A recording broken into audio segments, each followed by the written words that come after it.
8 de abril de 2026, quinto ano e dia 44 desde o início da invasão em grande escala. Bem-vindos ao relatório de situação. No relatório de hoje, analisaremos as movimentações russas e a concentração de tropas em um importante trecho da linha de frente. Também vamos analisar ataques de ambos os lados e, principalmente, um possível novo recorde que um Leopard 2 alemão pode ter quebrado na Ucrânia. Mas isso só no final do relatório. Na noite de 5 para 6 de abril, a balsa ferroviária Slaviansk foi atingida por um ataque de drone ucraniano no Estreito de Kerch. Isso foi relatado pelo Serviço de Inteligência ucraniano. De acordo com essas informações, trata-se da última balsa ferroviária atualmente operacional nessa ligação com a Crimeia. Segundo essas informações, o navio foi danificado de tal forma que, por enquanto, não pode mais ser utilizado. Essas balsas hoje têm papel especial, pois transportam não só pessoas e cargas leves, mas também equipamentos pesados. Para a logística ferroviária, assim como, por exemplo, vagões-tanque que transportam óleo ou combustível para os tanques e veículos do exército russo. Especialmente em relação à ponte da Crimeia, elas funcionam como rota alternativa ou extra de abastecimento se a ponte for danificada ou ficar inoperante. Se essa capacidade for perdida, não haverá interrupção total do abastecimento, mas a flexibilidade diminui muito. Os transportes precisam ser desviados, alongados ou organizados de outra forma. E são exatamente esses desvios e atrasos adicionais que acabam se acumulando com o tempo. Soldados da 5ª Ucraniana. Soldados da 5ª Brigada Mecanizada Pesada mostram um Leopard, um A5DK, que foi claramente adaptado além do padrão original. O veículo foi equipado com uma quantidade relativamente grande de blindagem reativa adicional do tipo Contact 1. Também existe a blindagem de gaiola, usada para proteger de drones e ataques improvisados. Tudo isso é complementado por outra modificação antidrones, que é um sinal claro de onde está o foco no campo de batalha atual. Eles copiaram a dos russos. No momento, não me lembro da palavra russa para isso, mas é o que mais se aproxima da palavra dente de leão, porque é assim que os russos chamam sua defesa antidrones ativa, como vemos na versão ucraniana. E na verdade, não é ruim. Particularmente interessante é a integração de câmeras externas. Com isso, a visão panorâmica da tripulação melhora consideravelmente, o que é crucial especialmente em um ambiente onde as ameaças aparentemente vêm de curta distância e do ar. Aqui fica muito claro como plataformas mais antigas estão sendo adaptadas para continuar operando no cenário de combate atual. Não se trata tanto de modernizar o tanque, mas sim de adaptá-lo especificamente às ameaças atuais. E essas ameaças, hoje em dia, vêm principalmente de cima. Como já fiz este ano, vou lembrá-los novamente dos fundamentos do infante. Lembre-se sempre, caso algum dia você tenha o privilégio de se encontrar em uma situação dessas, nunca fique em grandes grupos no campo. Todo inimigo fica feliz como uma criança quando precisa de apenas um drone, granada ou explosivo para causar o máximo de dano possível a todos os soldados que estão parados juntos. Mas como os russos não aprendem, posso mostrar outro vídeo assim.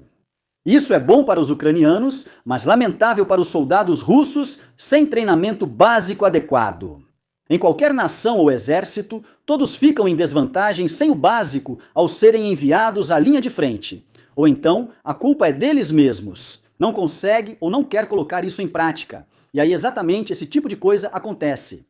Com essas palavras, vamos dar uma olhada na ofensiva russa, porque a ofensiva russa não está avançando novamente, já que os ucranianos também estão realizando sua própria contraofensiva. Então esse não é o principal motivo pelo qual não está avançando, mas isso definitivamente contribui para a situação. As forças russas, portanto, precisam replanejar em alguns trechos. Por que isso acontece? Bem, eles precisam encontrar o equilíbrio certo. Isso entre quantas subunidades eu preciso para conquistar território e quantas eu preciso deixar para que os ucranianos não consigam conquistar território em setores vizinhos da frente. Mas acontece que, neste ponto, eles mal conseguem avançar, porque os russos seguem atacando para o oeste. Ao lado, vemos as setas de ataque. Ontem também comentamos isso no relatório de situação. É principalmente nessa direção que os russos continuam avançando, ou seja, em direção ao oeste. Claro que há alguns ataques, como na altura da localidade de Svitkovel. Isso é aqui perto da colina 153. Eles também tentam passar por aqui, mas essa é realmente apenas a menor parte dos ataques. Acho que 97% acontecem mais aqui nesta área, com o objetivo de avançar ainda mais em direção ao oeste. E quando os russos atacam aqui, os ucranianos tentam alcançar um objetivo semelhante alguns quilômetros mais ao norte. Eles atacam aqui em direção ao sul e tentam alcançar essa linha. Vamos supor que eles consigam esse objetivo. Vamos supor que os ucranianos alcancem esse objetivo. Então, eles realmente vão prejudicar muito o abastecimento russo, já que ele passa principalmente por esta estrada aqui. E também por esta estrada abaixo. Então, pelo menos, uma das duas rotas de abastecimento estaria em risco. E as unidades que estão aqui também ficarão em perigo, pois com esse ataque pelo flanco aqui, elas ficarão cada vez mais sob pressão.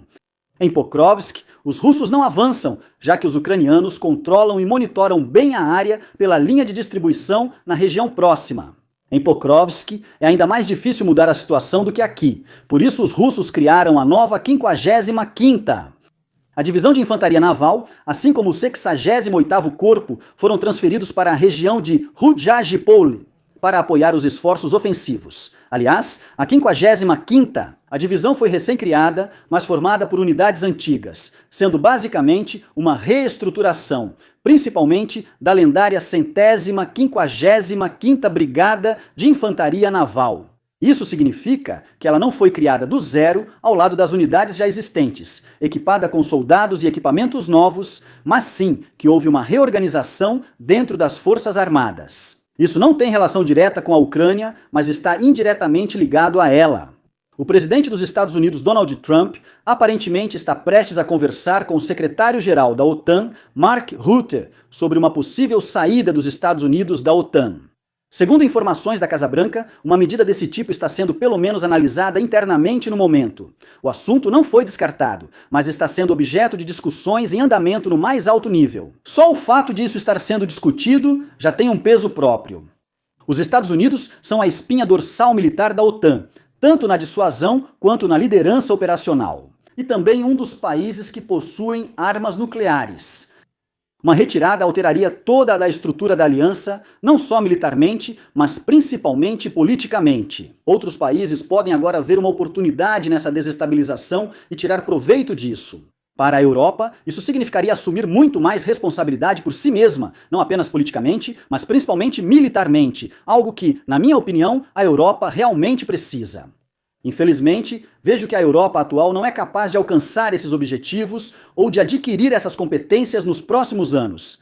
E justamente nos próximos anos, não, desculpe, na verdade, isso nem é verdade. Na verdade, trata-se mais dos últimos anos do que dos próximos anos. Porque a Europa está novamente ficando para trás e, de repente, terá que assumir muita responsabilidade e competência, o que dificilmente será possível, já que ainda debatemos e discutimos demais em vez de realmente agir.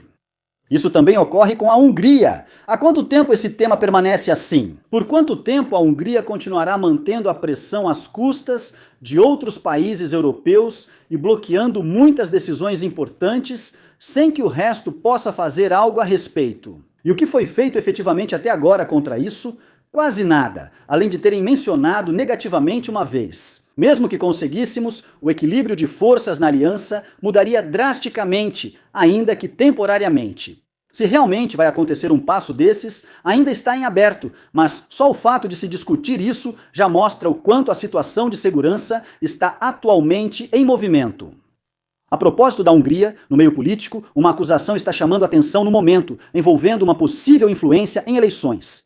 Desta vez, com foco na Hungria. O motivo é uma comparação que está circulando atualmente. Em 2024, políticos dos Estados Unidos, incluindo J.D. Vance, acusaram a Ucrânia de interferir indiretamente na campanha eleitoral americana. O motivo incluiu, entre outros, a visita de Zelensky a uma fábrica de armas no politicamente sensível estado da Pensilvânia. Nesse contexto, também houve críticas à embaixadora ucraniana. Agora, faz-se referência a um desenvolvimento recente. Pouco antes das eleições na Hungria, J.D. Vance viajou para Budapeste e apareceu publicamente ao lado de Viktor Orbán. Na ocasião, ele expressou apoio ao governo húngaro e, ao mesmo tempo, abordou acusações de que agentes ucranianos poderiam tentar influenciar as eleições húngaras. A comparação dos dois resultados agora é apresentada como contradição. Assim como frequentemente vemos no governo MAGA, enquanto anteriormente sinais políticos externos vindos da Ucrânia eram considerados problemáticos, uma postura semelhante de um político dos Estados Unidos no contexto europeu é avaliada de forma diferente.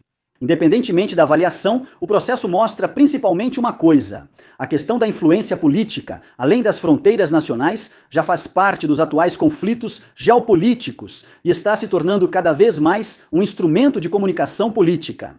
Aliás, a imagem dos dois me lembra muito esse meme de The Office. Relatório sobre o combate militar chama atenção em círculos militares especializados. Segundo o relatório, um Leopard 2A6 ucraniano teria destruído um T-70 e 2 B-3 russo a uma distância de cerca de 3,5 quilômetros. Se isso for confirmado, seria um novo recorde para o combate entre tanques. O recorde conhecido até agora vem de 1991, quando um Challenger, um britânico, durante a Guerra do Golfo, destruiu um alvo a cerca de 5,1 quilômetros de distância. O valor agora relatado seria ainda maior, superando em 0,4 quilômetro. Mas é preciso deixar bem claro, até agora nada disso foi confirmado. Não há imagens nem comprovação técnica. Até o momento é apenas uma informação, nada mais. Ao mesmo tempo, entre os especialistas, ela é considerada basicamente plausível. E é aí que a coisa fica interessante. Sistemas modernos como o Leopard 2A6 têm controle de tiro preciso, medição de distância a laser e munição potente, mas isso não basta para essas distâncias. O ponto decisivo é a chamada kill chain. Na Ucrânia, isso significa: drones identificam os alvos, fornecem coordenadas exatas, corrigem em tempo real e só então é feito o disparo propriamente dito. O tanque, portanto, é apenas a força executora e parte de um sistema interligado ou de um processo bem coordenado. É exatamente por isso que esses alcances extremos podem se tornar relevantes, algo que o tanque sozinho talvez nem conseguiria alcançar. Sem essa interligação, eles quase não seriam úteis numa guerra como esta. Agradeço aos assinantes, membros do canal, ao Go Crew e especialmente ao Tenente Coronel Rennecker. Sou Kistler Dietrich da Demo Meyerhofer. Inscreva-se, deixe seu like, comente e até o próximo relatório.